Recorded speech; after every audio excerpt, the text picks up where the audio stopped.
So we saw that toll last night for the Saints. We saw what the Broncos and Sean Payton were able to do. 225 rushing yards by the Broncos, the most that they've had in a game since 2013. 75 of them came from rookie quarterback Bo Nix, who matched John Elway and Drew Lock with 4 wins as a rookie, most in franchise history. He's 4-3. They started 0-2. I mean, the Broncos have figured something out, Rodney, and even though we expected Sean Payton to come in and wave a magic wand on offense, Vance Joseph and the defense have also been a big part of the story. But Nix looked good last night. The passing numbers weren't spectacular, but he just looked good. He looked like he knew how to operate the offense the way that Drew Brees eventually operated the offense in New Orleans.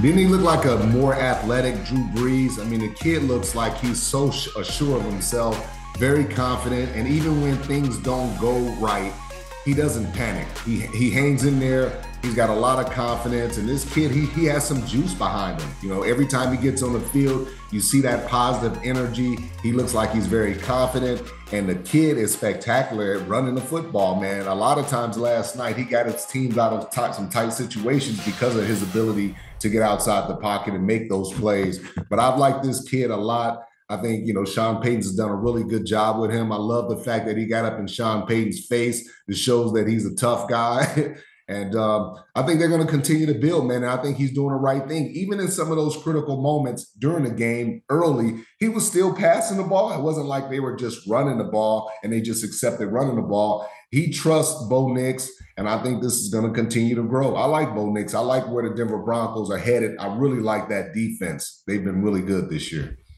Yeah, and 4-3, 7 games in. We don't know how it's all going to play out. It's going to be tough to catch the Chiefs in the division, but they haven't played them at all this year. They get 2 chances against them. That defense could maybe stymie the Kansas City Chiefs offense, but the Broncos are in the mix. And I'm always impressed when a team comes out on a Sunday and looks not very good. And the Broncos looked not very good against the Chargers, falling behind 20-0. Now they tried to scratch and claw their way back into it, but few teams are built to come back from down 20-0. But to turn it around and refocus and travel to New Orleans, short week, and go in there and look as good as they did. You know, one of the reasons the Saints look bad is the Broncos look pretty good, and they got it together, and they recovered quickly from the loss to the Chargers that dropped them to 3-3. So that's a veteran coach. That's a guy in Sean Payton who knows how. He's been there. He's done that. You lose a game, you flush it, you refocus, especially if the next train is rolling down the tracks and you're going to be there in just 4 days after the last game ended. Yeah, and when you're playing against the Denver Broncos, this is not a team you could just show up for. I mean, they're going to compete. They're going to play hard. That defense really sets the tone. Eventually, they'll get Surtain back. But, yeah, I mean, this defense is just phenomenal, man. They fly around. Not a lot of big names, but just guys that go out there and just make it happen. And offensively, they're going to continue to grow. And Sean Payton, what I like about him is, yes, he's pass happy, but he will also run the football. And that's something that's going to take pressure off of Bo Nix. And he's got to continue to use his legs. But you look at Spencer Rattler, he just looked terrible last night, man. They just had no plan for him. The offensive line was beat up with injuries, and now you're going against one of the top defenses in the league. It just makes you look bad.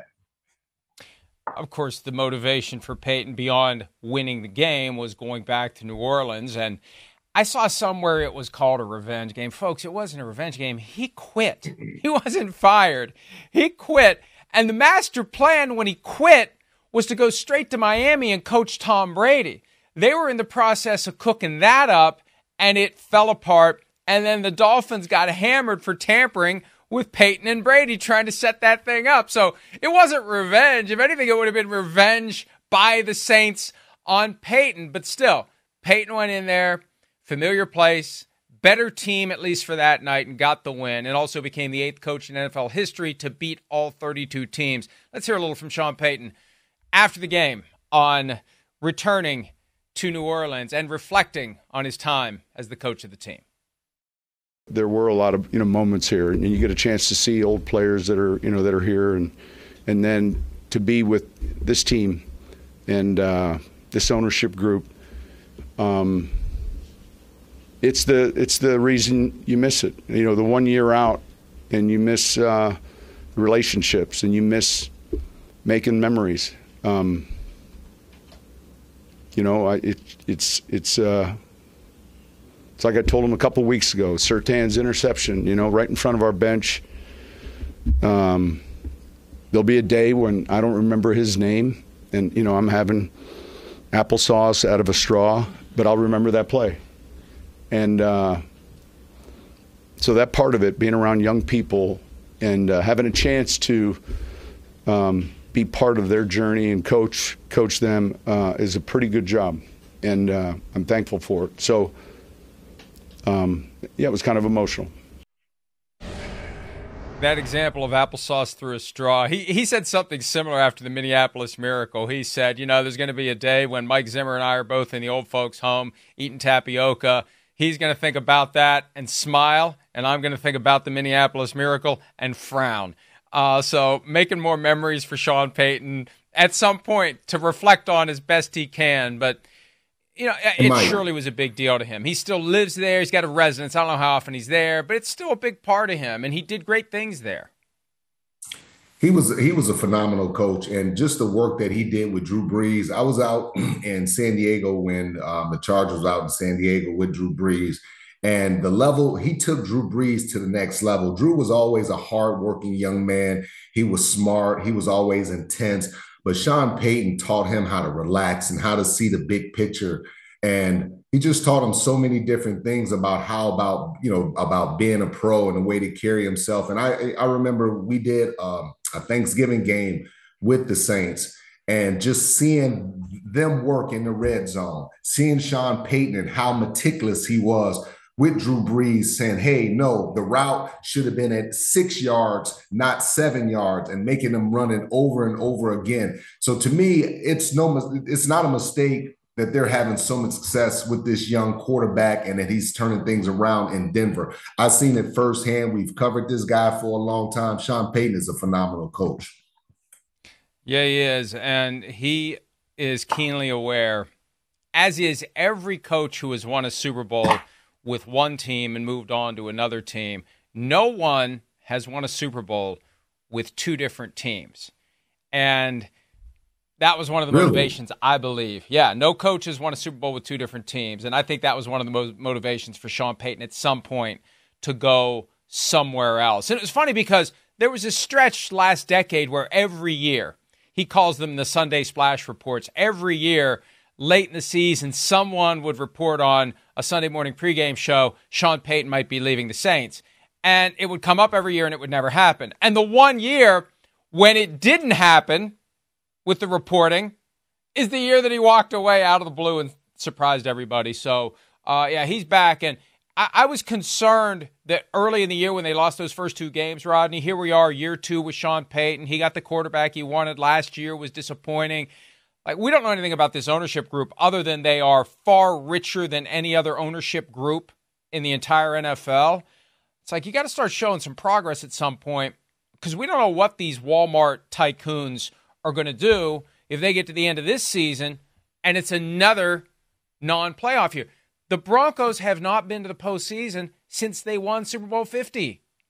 But I think as an ownership group, when you look back compared to what happened last year, and just how structured they are and how everything is in-house, Sean Payton has gotten a control back of this team. And now that they have a young quarterback, the defense is playing well. You see a lot of positive things happening around the Denver Broncos organization. So I think they're heading in the right direction. And Sean Payton, he's done this for a long time, Mike. I mean, he's been in the game a long time. So it's not like he's going to panic over the first couple games. He's dealing with a young rookie quarterback that has a lot of potential. And he's done some really good things. And I give a lot of credit to Sean Payton for that.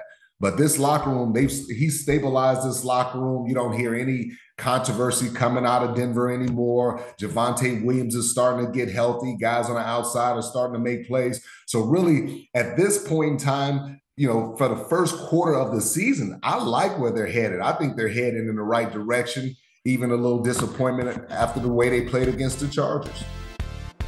Javonte Williams, a couple of touchdowns last night, 88 yards rushing on 14 carries. And the defense constantly harassing Spencer Rattler. He eventually got banged up. Jake Haener came in. Apparently, they don't know who the starter is going to be when they return to action against the Chargers. It could be Rattler, it could be Haener, it could be Derek Carr, it could be Taysom Hill, for all they know at this point. Yeah, well, that was the next point. And they go from 2-0 to 2-5. And look, it's not over technically, but you're 7 games in, you got 5 losses. You get close to the point where you just got to run the table or you got no chance. They can maybe lose 3 more games in the final 10. So 7-3, is this team that we saw last night going 7-3? Probably not. Most likely not. I don't want to say definitely not because then they'll go 10-0 if I say definitely not, and I'll hear this quote for the rest of my life. Hey, you said definitely not, and they went 10-0. But they just don't have the healthy horses right now. Hi, it's Mike Florio. Thanks for watching PFT on YouTube. Hit subscribe for the latest news and analysis from Pro Football Talk.